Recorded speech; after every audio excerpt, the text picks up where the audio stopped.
I really do appreciate y'all being here. I was a small businessman, and small businesses are extremely important, and they are the backbone of our economy here in America, and I want you to know we appreciate it. And it's good for us to hear from you, because too often I think that we want to hear, or not that we want to hear, but we only hear from the bigger companies, and we need to hear from the smaller guys, and certainly this is a great example of it. Your perspective on our natural gas industry, especially on the smaller producer side. It's my understanding that this rule would, if they finalize these methane rules, the EPA's methane rules, that it'll lead to the shutdown of 300,000 of the 750,000 low production wells. That's almost a 40% closure. That's amazing. And you know, I don't think there's any secret as to what's going on here. I think it's obviously the administration using the regulatory process to do away with oil and gas. I think that's exactly what it is. It's being used as a tool, as a weapon, if you will.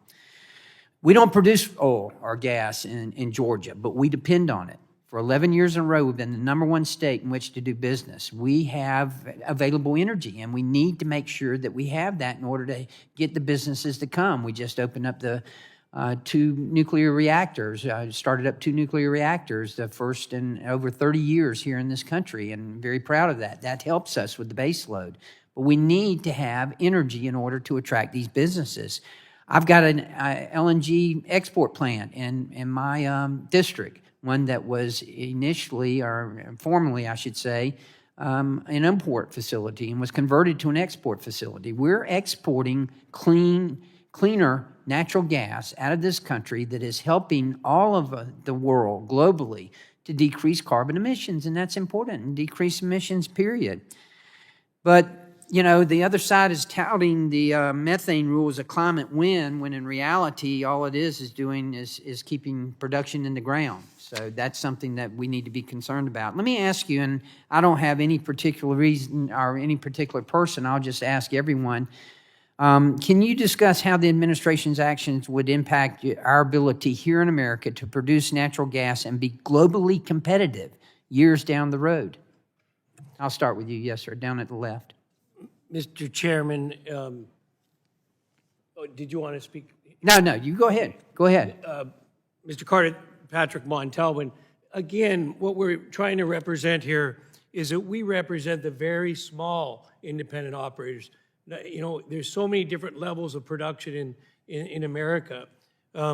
What amazes me is when you talk about lost emissions in the natural gas business, if we produce 5 or 10 MCF out of a well, we have to get that to market through our gathering system and our compressors.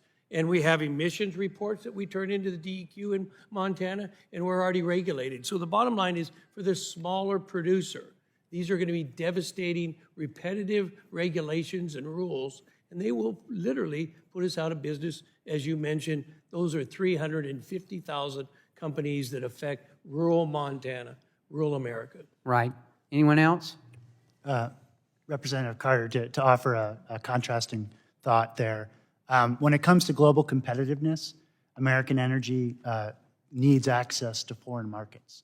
And it's not just the United States that's moving on this issue. It's also our big markets overseas.